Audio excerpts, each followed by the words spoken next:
जब ठगे गए गणेश जी। गणेश जी विघ्न विनाशक व शीघ्र प्रसन्न होने वाले देवता हैं। अगर कोई सच्चे मन से गणेश जी की वंदना करता है तो गौरी नंदन तुरंत प्रसन्न होकर उसे आशीर्वाद प्रदान करते हैं।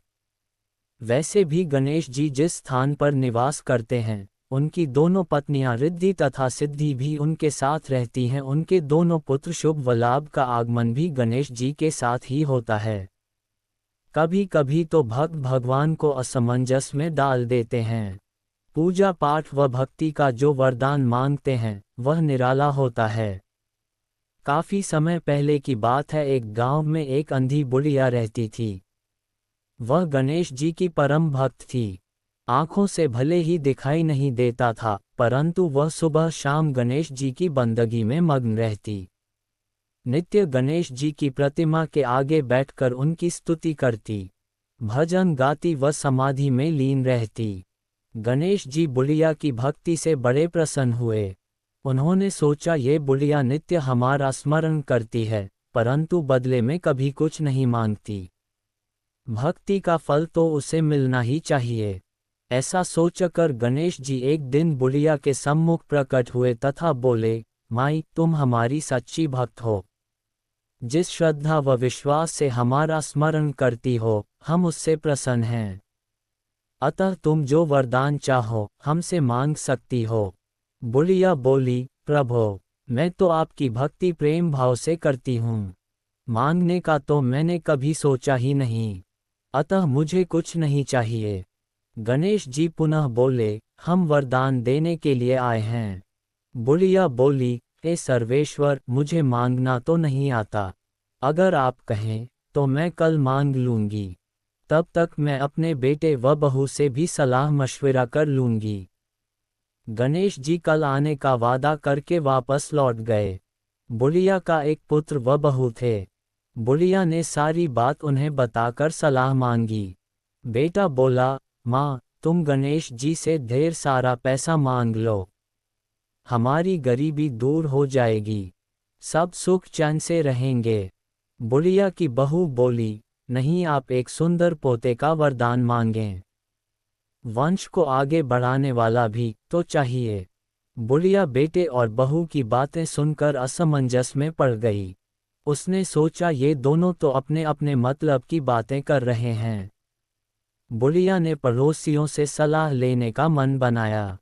पड़ोसन भी नेक दिल थी। उसने बुढ़िया को समझाया कि तुम्हारी सारी जिंदगी दुखों में कटी है। अब जो थोड़ा जीवन बचा है वह तो सुख से व्यतीत हो जाए। धन अथवा पोते का तुम क्या करोगी? अगर तुम्हारी आंखें ही नहीं हैं तो ये संसारिक वस्तुएं तुम्हारे लिए व्यर्थ हैं। अतः तुम अपने लिए दोनों आंखें मांग लो। बुढ़िया घर लौट आई। बुढ़िया और भी सोच में पड़ गई। उसने सोचा कुछ ऐसा मांग लूं जिससे मेरा, बहू व बेटे सबका भला हो। लेकिन ऐसा क्या हो सकता है? इसी उधेड़पुन में सारा दिन व्यतीत हो गया। बुढ़िया कभी कुछ मांगने का मन बनाती तो कभी कुछ, परंतु कुछ भी निर्धारित न कर सकी। दूसरे दिन गणेश जी पुनः प्रकट हुए तथा बोले, आप जो भी मांगेंगे वह हमारी कृपा से हो जाएगा। ये हमारा वचन है।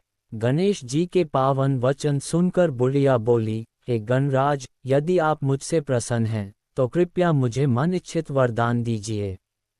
मैं अपने पोते को सोने के गिलास में दूध पीते देखना चाहती हूँ। बुढ़िया की बातें सुनकर गणेश जी उसकी सादगी व सरलता पर मुस्कुरा दिए। बोले, तुमने तो मुझे ठग ही लिया है। मैंने तुम्हें एक वरदान मांगने के लिए बोला था, परंतु तुमने तो एक वरदान में ही सब कुछ मांग लिया। तुमने अपने लिए लंबी उम्र तथा दोनों आंखें मांग ली हैं। बेटे के लिए धन व बहू के लिए पोता भी मांग लिया। पोता होगा, ढेर सारा पैसा होगा, तभी तो वह सोने के गिलास में दूध पिएगा। पोते को देखने के लिए तुम जिंदा रहोगी, तभी तो देख पाओगी। अब देखने के लिए दो आंखें भी देनी ही पड़ेंगी। फिर भी वह बोले, जो तुमने मांगा वे सब सत्य होगा। यूं कहकर गणेश जी अंतर्ध्यान हो गए। कुछ समय पाकर गणेश जी की कृपा से बुढ़िया के घर पोता हुआ। बेटे का कारोबार चल निकला तथा बुढ़िया की आंखों की रोशनी वापस लौट आई।